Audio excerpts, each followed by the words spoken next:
मक़सूद गुल सां मुंहिंजी घणी ॾेठ वेठ न हुई, तमामु थोरो असीं मिलियासीं। पाण गुलदस्तो ॿारनि जो जेको रिसालो कढंदो हो उहो मूंखे मोकिलियो हुई हिकिड़ो परचो, ऐं मूंखां हुनजे लाइ मैटर घुरियो हुई, ऐं मूं हुनखे हिकिड़ी असांजे ई ॻोठ जी हिकिड़ी सची ॻाल्हि कहाणी सूरत में हुनखे लिखी मोकिली हुई, ऐं उहा हुन छपी हुई। असांजा इदारा जेके हुजनि उहे इन्हनि भलनि माण्हुनि जो वर्सूं या ॾींहड़ा मल्हाइनि, या हुनजा किताब छपाइनि, या हुनजा मज़मूननि जो हुजनि जेके रिसालनि में अचनि, त असांखे ख़बर पवे त इहे बि वॾा माण्हू आहिनि। त असां काज़ी अब्दुल्लाही क़ाइल जो शइ जे बारे में असां घणी ॿुधो, सुबुह हिन खां यासरत खां ॿुधो, पर मक़सदु हुनजे भाउ मक़सूद गुल जे बारे में एतिरी ये जो चंड त न आहियां जो ॾियारी मूंखे, मां वियल वक़्तु त न आहियां जो पुकारी मूंखे, तुंहिंजी तस्वीर त न आहियां जो ॾिसियो पहिरीं ॾिसी, तुंहिंजो आईनो त न आहियां जो उजारी मूंखे, डांस सम्झी थी दबाई मूंखे दिल्ली दिलि में, छो न लुड़कनि जे रुख़सार त हारी मूंखे।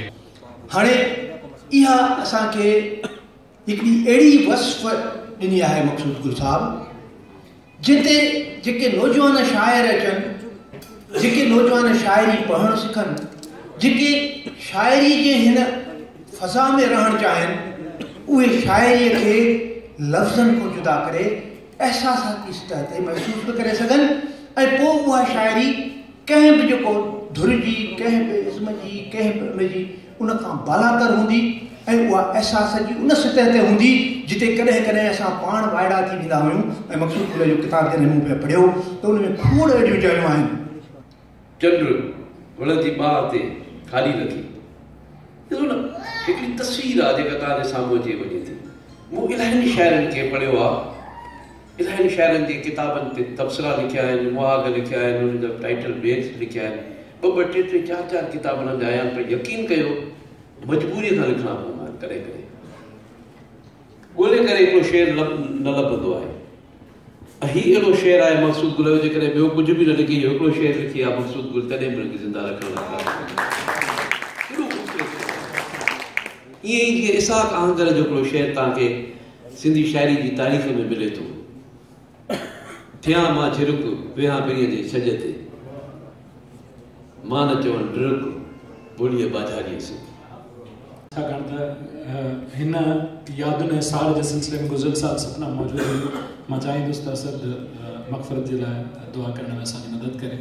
असद हैदराबाद के मुमताज़ मिर्ज़ा ऑडिटोरियम में सकाफ़त खाते ऐं मक़सूद गुल अकेडमी पारां नामवर शाइर मक़सूद गुल जी चौथी वरसी मल्हाई वई, जंहिंजी सदारत नारे वारे शाइर इमदाद हुसैनी कई। प्रोग्राम में महिमान ॻाल्हाईंदे चयो त मक़सूद गुल हिकु शख़्स न पर पंहिंजी ज़ात में हिकु इदारो हो।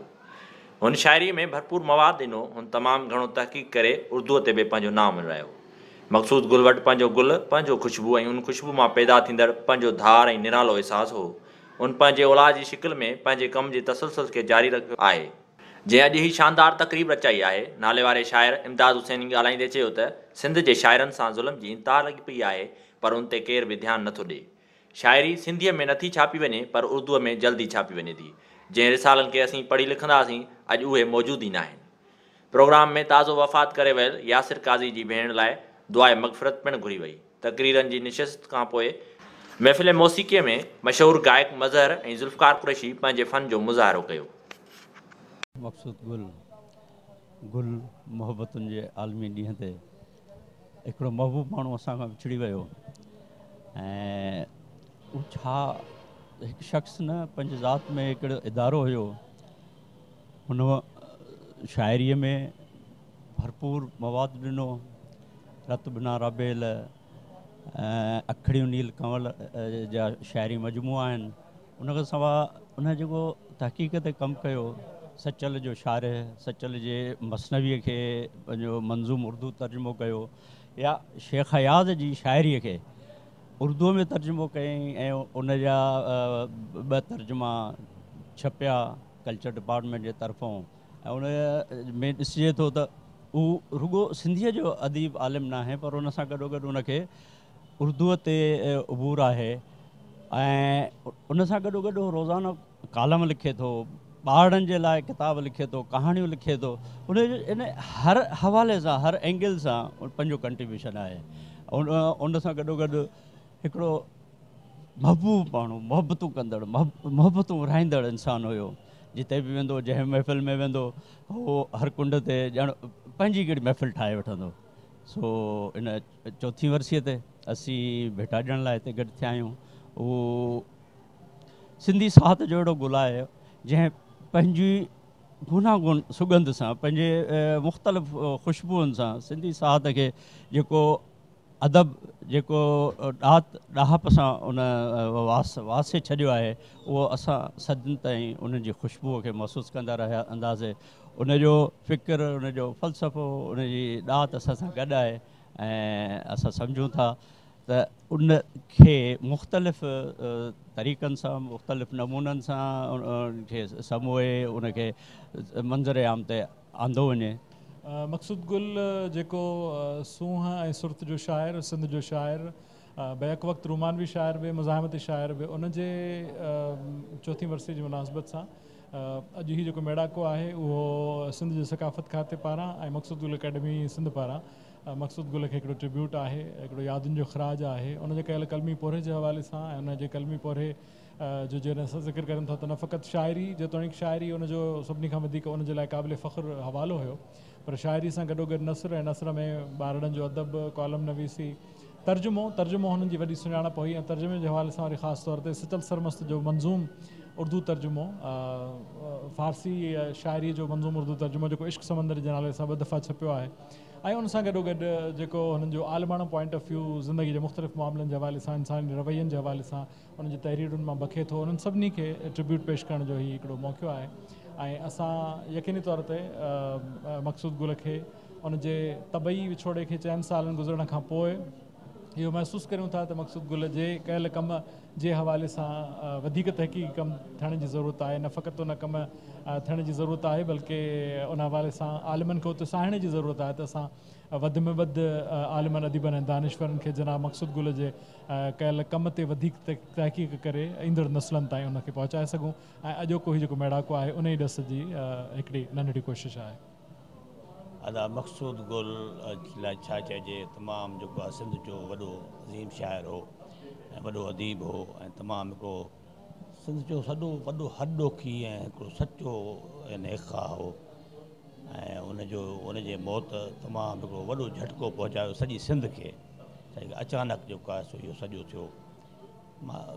तमामु घटि माण्हू अहिड़ा जज़्बे वारा, अहिड़ा नेक ऐं अहिड़ा फ़ज़ीलत वारा या शाइस्तगी वारा मां ॾिठा दुनिया में जहिड़ो मक़सूद गुल हो।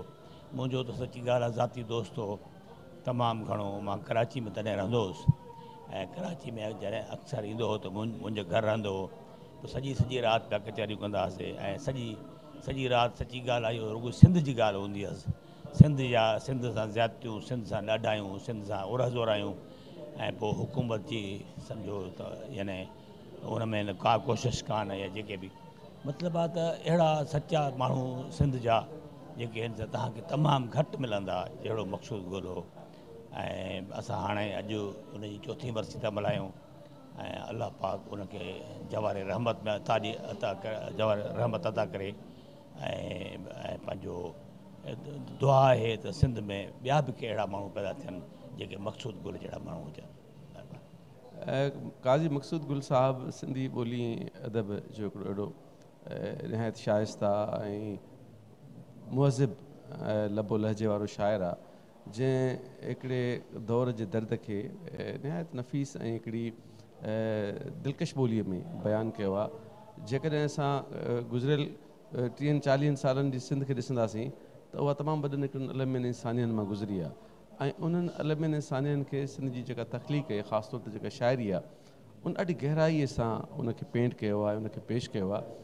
ऐं बावजूदि उनजे त शाइरनि जा लहजा दिलकश थींदा आहिनि ऐं उहे ॾाढा रोमेंटिक हूंदा आहिनि, पर उन्हनि जी गहराई में वञिबो त उहे ॾाढा दर्दनाक थींदा आहिनि। त इहो दर्द असांखे साईं मक़सूद गुल जी शाइरी में नज़र अचे थो। ऐं उहो पूरो दौर जंहिंमें उस्ताद बुखारी, इब्राहिम मुंशी, सरोज सिजावली, शेख हयाज़, इमदाद हुसैनी ऐं ॿिया बेशुमार शाइर जिन पंहिंजी शाइरी जो रिश्तो आवाम सां ॻंढियो, माण्हुनि जे मसइलनि सां ॻंढियो ऐं पंहिंजे दौर जे सियासी तहरीकुनि लाइ पंहिंजी शाइरी खे ॿारनि तौरु कमु आंदो ऐं शऊरी तरह इहा कोशिशि कई त उन्हनि जी शाइरी हिकिड़े शोले तौरु हिकिड़ी तपिश ऐं रोशनी ॾींदी रहे। त मां सम्झो त मक़सूद गुल इन शऊरी कोशिशि में निहायत हिकिड़ो कामयाबु शाइर आहे पंहिंजे दौर जो। इहो ई सबबु आहे जो अॼु सिंध जा माण्हू उनखे यादि कनि था ऐं उनजे लाइ सिंध म्यूज़ियम में गॾु थिया आहिनि ऐं सभिनी निहायत दिलि सां उन्हनि खे ट्रिब्यूट पेश कयो आहे। साईं मक़सूद गुल असां वटि हिकिड़ो अर्बन शाइर थी करे साम्हूं थो अचे। छाजे करे जे पाकिस्तान टेलीविज़न ते ऐं रेडियो पाकिस्तान कराची ते उन्हनि जा जेतिरा बि गाना थिया आहिनि, उन्हनि जा जेतिरा बि गज़ल थिया आहिनि, उन्हनि जा जेतिरा बि टेड़ू थिया आहिनि, उन्हनि खे मॉडर्नाइज़ेशन जे हवाले सां मॉडर्न म्यूज़िक में रखियो वियो आहे। त असां जॾहिं उनखे ॿुधूं था त असांखे न नई मौसीक़ी जी ॻाल्हि, नई कॉम्पोज़िशन जी ॻाल्हि, नए आइडिया जी ॻाल्हि, अर्बन थॉट जी ॻाल्हि साम्हूं अचे थी। इन अर्बन थॉट जे हवाले सां साईं खे 4 साल थिया आहिनि ऐं असां चाहियूं था त उनखे मज़ीद अञा बि सुठे नमूने सां इन पैटर्न ते ॻायो वञे। उन्हनि जेका आहे एस्थेटिक ऐं सच सूंह सचल शाह इन्हनि सभिनी जी एमेलगमेशन ऐं इन जे पैटर्न सां ॻाल्हाइण जी कोशिशि कई आहे ऐं पंहिंजी शाइरी में बि उन्हनि तमामु सुठे नमूने इनखे डिस्क्राइब कयो आहे। असां बि कोशिशि कंदासीं अॼु त उन्हनि जा कुझु आइटम्स तव्हांजे साम्हूं पेश करे सघूं। महिरबानी। काज़ी मक़सूद गुल उन ई दौर जो शाइर आहे जंहिं दौर में सिंध में ख़ासि करे हिन पूरे ख़िते में हिकु अदबी तहरीक हली पए। उन ई अदबी तहरीक जा जेके पासा हुया, 2 पासा हुया, उहे इहे हुया त हिकिड़ा शाइर उहे हुया जिन फ़ारसी में फ़ारसी असर में शाइरी पे कई ऐं ॿिया शाइर उहे हुया अयाद, तनवीर, इमदाद या उहो सॼो जेको सत हुयो उन्हनि जेका शाइरी कई पए उहा जदीद रवायतनि वारी शाइरी हुई, फ़ारसी ज़दा असर खां ख़ाली शाइरी हुई ऐं उन्हीअ में हिकु तरक़ी पसंद जेका तहरीक हली हुई, जेका पूरे एशिया में हली हुई, उन ई जो असर उन ई शाइरी ते तमामु घणो हो। ऐं ॿिए पासे जेके शाइर हुया उहे शाइरीअ जी जेका हिकिड़ी धुर सम्झी वञे थी, साॼी धुर, उन ई में उन्हनि शाइरी कई पए, जिन में साईं अता मोहम्मद हामी जेको उस्ताद शाइर हुयो उहो हुयो, साईं मक़सूद गुल काज़ी हुयो ऐं अहिड़े क़िस्म जा ॿिया केतिरा ई शाइर हुया जिन उहा शाइरी कई पए।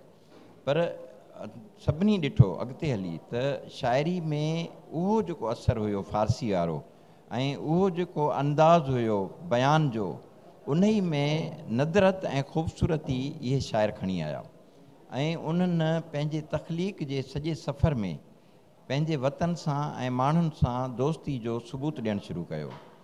इहो ई सबबु हुयो जो संदन जेका अदब में सुञाणप हुई उहा ॿिन्ही धाराउनि खां मुख़्तलिफ़ वञी बीठी, जंहिंमें अदब हुयो, जेकॾहिं उन्हनि गज़ल लिखियो पिए त उन ई गज़ल में तग़ज़ुल बि हुयो, जेकॾहिं उन्हनि नज़्म लिखियो त उन ई नज़्म में बि हिकु अदब जी जेका ज़िंदगी थिए थी, जेका घणनि लाइ थिए थी ऐं समूरी अवाम उन ई खे पढ़े थी, त उन ई जी बि नुमाइंदगी हुई। त मां सम्झां थो त सिंध में अहिड़ा तमामु थोरा शाइर जिन जा नाला ॿुधाए सघजनि था। अब्दुल हकीम अरशद हुयो, साईं मीर मोहम्मद पीरज़ादो हुयो ऐं जेको नज़्म में बरदो सिंधी हुयो, जंहिं उन ई जेका शाइरी कई, ईअं कते में ऐं गज़ल में, किते ऐं गज़ल में जेका शाइरी मक़सूद गुल साहब कई, उन ई जो को मिसाल कोन्हे। उन ई शाइरी जी ख़ूबसूरती जेका आहे उहो उन ई जा 2 पासा आहिनि। हिकु त उन ई शाइरी में ख़्यालु आहे फ़न सां गॾोगॾु, किथे बि को बि लफ़्ज़ तव्हांखे वाधू कोन मिलंदो। ॿी जेका ख़ूबसूरती आहे त उन ई ख़्याल सां गॾु तफ़कुर बि आहे, बिना ख़्याल जे तफ़कुर का माना नथो रखे ऐं साॻी तरह बिना तफ़कुर जे को ख़्याल का माना नथो रखे।